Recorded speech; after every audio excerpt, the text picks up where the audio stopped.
नमस्कार विद्यार्थियों, हिंदी की ऑनलाइन कक्षा में आज हम रचना के आधार पर वाक्य के भेद प्रभेद जो हैं उन पर चर्चा करेंगे।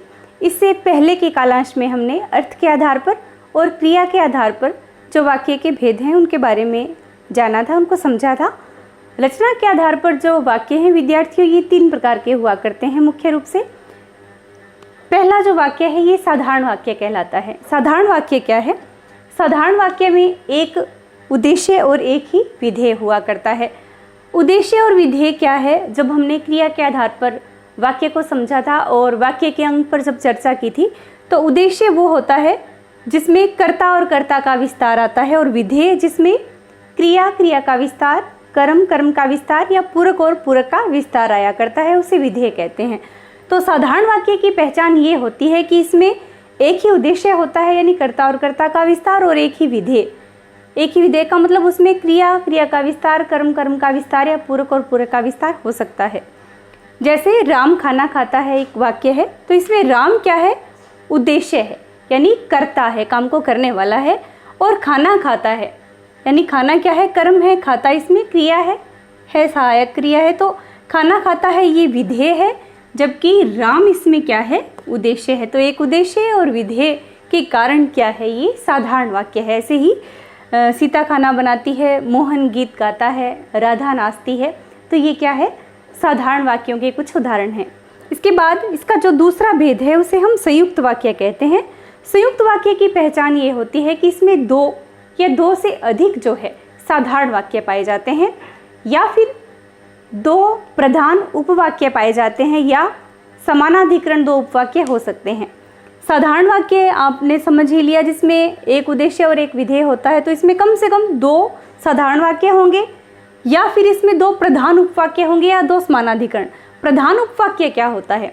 प्रधान उपवाक्य में मुख्य उद्देश्य और मुख्य विधेय विद्यमान होता है। जैसे मैंने यहाँ लिखा है, जो प्रधान मुख्य उद्देश्य से या मुख्य विधेय से बना होता है वो प्रधान उपवाक्य कहलाता है। यानी इसमें प्रधान ही उद्देश्य होता है, यानी मुख्य ही उद्देश्य और मुख्य ही विधेय होता है, प्रधान उपवाक्य कहलाता है। और आश्रित उपवाक्य क्या होता है? वो वाक्य जो प्रधान उपवाक्य पर आश्रित रहता है, उस पर निर्भर रहता है, उसे हम आश्रित उपवाक्य कहते हैं। तो इसमें 2 प्रधान उपवाक्य हो सकते हैं, 2 साधारण वाक्य या 2 समानाधिकरण उपवाक्य हो सकते हैं। समानाधिकरण उपवाक्य क्या होते हैं? समानाधिकरण उपवाक्य का मतलब है कि जिसमें प्रधान वाक्य या फिर आश्रित उपवाक्य दोनों ही समान अधिकार से मौजूद होते हैं या समान अधिकार रखते हैं, उनको हम समानाधिकरण उपवाक्य कहते हैं। इसकी एक पहचान और होती है संयुक्त वाक्य की, कि इसमें कुछ संयोजक शब्द लगते हैं, जैसे और, तथा, एवं, किंतु, परंतु, लेकिन, बल्कि, अथवा, या। इस तरह के जो शब्द हैं ये संयोजक चिन्ह के रूप में या संयोजक शब्दों के रूप में प्रयुक्त होते हैं इन वाक्यों के अंदर। साधारण वाक्य के साथ, प्रधान उपवाक्य या समानाधिकरण वाक्य के साथ जुड़ करके ये दूसरे वाक्य को उसके साथ लेकर के आते हैं। ये जो संयोजक शब्द हैं, यानी इन शब्दों के द्वारा दोनों वाक्यों को जोड़ा जाता है। अब तीसरे भेद पर हम चर्चा करते हैं, तीसरे प्रकार पर चर्चा करते हैं। ये है मिश्र वाक्य या फिर मिश्रित वाक्य भी इनको कहा जाता है।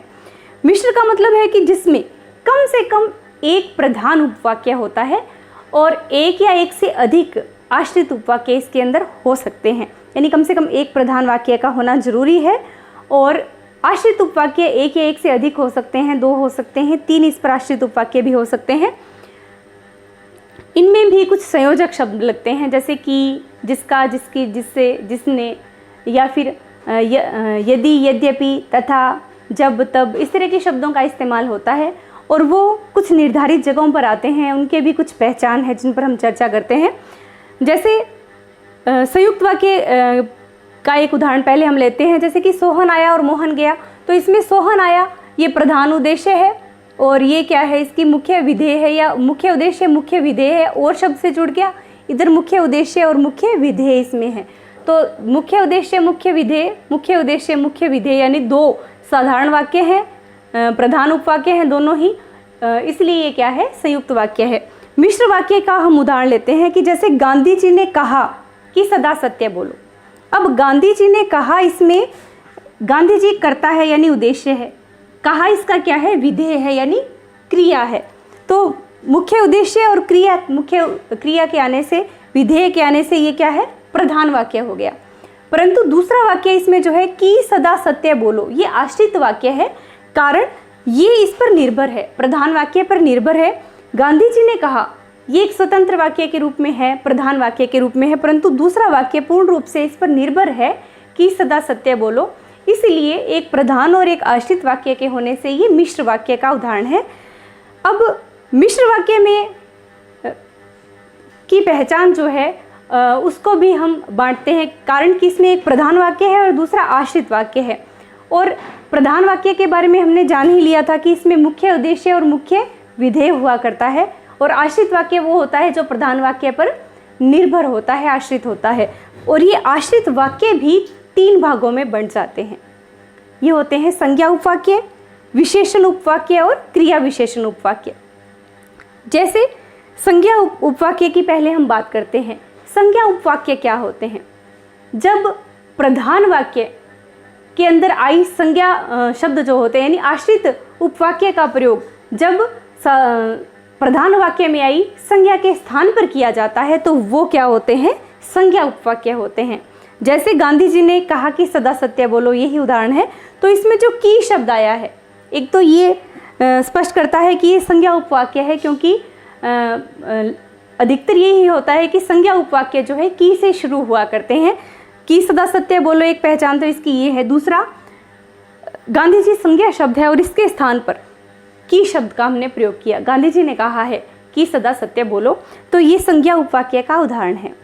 दूसरा इसका जो भेद है वो है विशेषण उपवाक्य, यानी आश्रित उपवाक्य का दूसरा भेद है विशेषण उपवाक्य। विशेषण उपवाक्य क्या होते हैं? वे आश्रित उपवाक्य जो प्रधान उपवाक्य में आए संज्ञा या सर्वनाम शब्दों की विशेषता बताते हैं, उन्हें हम विशेषण उपवाक्य कहते हैं। और इसकी पहचान होती है कि इसके अंदर कुछ शब्द आते हैं, जैसे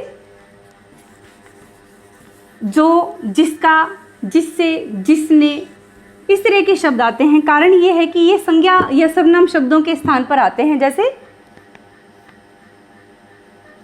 इसकी पहचान है जो, जिसका, जिससे, जिसने, इस तरह के शब्द इसमें जुड़ते हैं। तो इन शब्दों से भी पहचान कर सकते हैं। जैसे जो विद्वान होते हैं उनका हर स्थान पर आदर होता है, उनका हर स्थान पर आदर होता है। तो यहाँ क्या है, जो शब्द आया है ये क्या है, किसकी पहचान करवाता है?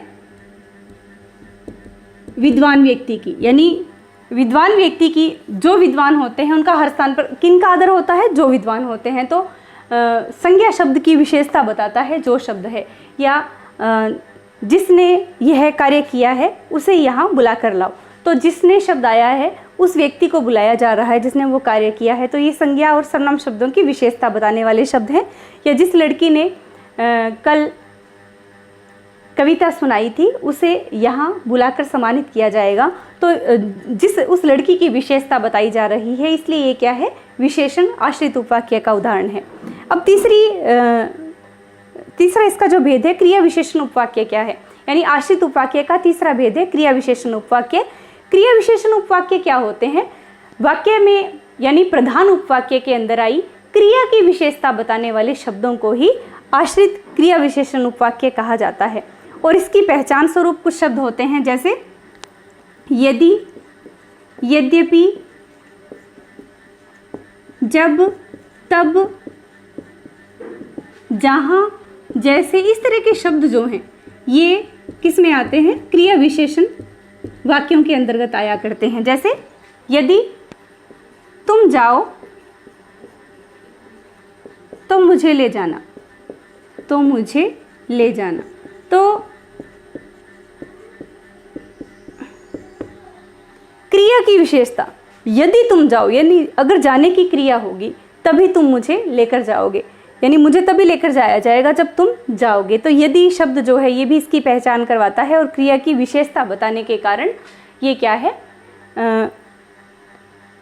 क्रिया विशेषण आश्रित उपवाक्य का उदाहरण है।